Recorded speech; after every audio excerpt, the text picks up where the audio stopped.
चलिए डियर, इस क्वेश्चंस को हम लोग यहाँ पर डील करें। ये बहुत ही बेहतर और ट्रिक से बनने वाली क्वेश्चंस है। चलिए इस क्वेश्चंस को आप लोग पूरा बिल्कुल अपने अंदाज में बनाएंगे। आपका ये क्वेश्चंस क्या कहता है कि एक आयताकार मैदान की एक भुजा 5 मीटर है तथा इसके विकर्ण की लंबाई 13 मीटर है। पिछले वीडियो में हमने इसके पहले वाला क्वेश्चंस बताया था। आज हम इस क्वेश्चंस को यहाँ पर डील करने वाले हैं, जिसमें आपको दिया गया है कि एक आयताकार मैदान जिसकी एक भुजा दी गई है। आयत के आकार का ये मैदान है और इसकी एक भुजा दी गई है, इसकी एक भुजा दी गई है, एक भुजा दी गई है और इसके विकर्ण की लंबाई भी दिया गया है, विकर्ण की लंबाई और एक भुजा।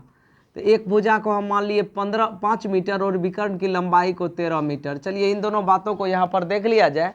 इस आयताकार भाग जो है, इस आयताकार मैदान जो है, इसकी एक भुजा और इसके विकर्ण दिए गए हैं। विकर्ण के बारे में आपको समझाए थे डियर कि सम्मुख शीर्ष को मिलाने वाली रेखा को विकर्ण कहते हैं और एक भुजा दी गई है। तो आप दूसरा भुजा निकाल लीजिए। पहले आप क्वेश्चन से जो डाटा दी गई है उसको आप लिख लेंगे। एक भुजा, तो एक भुजा बराबर हम लिख दिए, एक भुजा बराबर आयताकार मैदान की एक भुजा 5 मीटर, इसका विकर्ण लिख लिए, विकर्ण जिसको आप डायगोनल कहते हैं, डायगोनल लिख लिए आप लोग 13 मीटर। तो इसका दूसरा मान क्या लिखना है डियर? दूसरी भुजा बराबर, सूत्र क्या होता है? दूसरी भुजा निकालना है आपको। देखिए सूत्र याद नहीं भी है तब भी आपको हम टेक्निक बताते हैं। विकर्ण किसका? आयत का। तो यहाँ लिख देते हैं आयत का विकर्ण बराबर, आयत का विकर्ण बराबर सूत्र होने वाला है डियर रूट अंडर लंबाई स्क्वायर प्लस चौड़ाई स्क्वायर। रूट अंडर एक भुजा का स्क्वायर प्लस दूसरी भुजा का स्क्वायर।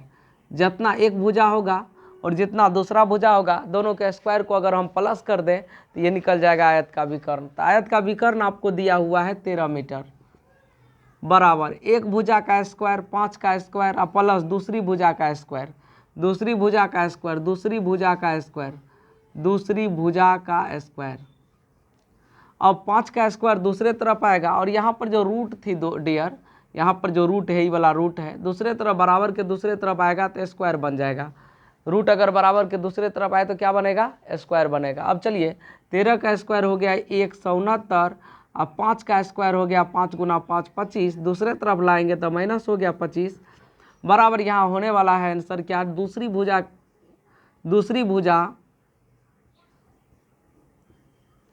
का स्क्वायर बराबर होने वाला है 169 माइनस 25 144 और स्क्वायर को जब दूसरे तरफ लाया जाए तो डियर हो जाएगा रूट। तो दूसरी भुजा हो गया आपका 12 मीटर। दूसरी भुजा क्या हो गया? दूसरी भुजा हो गया आपको 12 मीटर। दूसरी भुजा इसका क्या हो गया?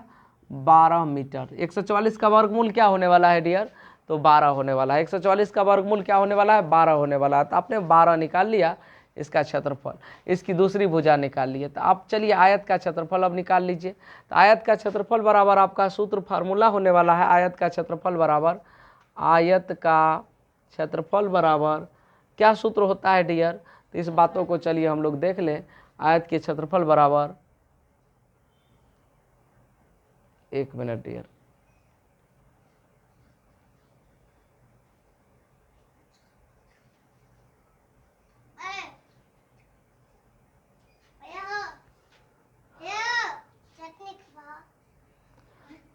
आयत का क्षेत्रफल बराबर, आयत का क्षेत्रफल बराबर लंबाई गुना चौड़ाई। क्या होता है सूत्र? एक भुजा गुना दूसरी भुजा, मतलब लंबाई गुना चौड़ाई। तो एक भुजा इसका कितना होने वाला है और दूसरा भुजा कितना होने वाला है? एक भुजा लंबाई हो गया और दूसरा भुजा चौड़ाई हो गया, दोनों को आपस में मल्टीपल कर दीजिए। तब 5 गुना 12 क्या होगा? 60 वर्ग मीटर। कितना होने वाला है डियर? 60 वर्ग मीटर। इस आयत का क्षेत्रफल कितना निकल गया? 60 वर्ग मीटर। तो चलिए आशा करते हैं कि आप इस क्वेश्चन को ढंग से समझ गए होंगे। आप स्क्रीनशॉट ले लीजिए और पप्पू सर को थोड़ा सा लाइक सब्सक्राइब कर दीजिए और अगले वीडियो में फिर हम अगले क्वेश्चंस को यहाँ पर डील कर रहे हैं। ठीक है, धन्यवाद।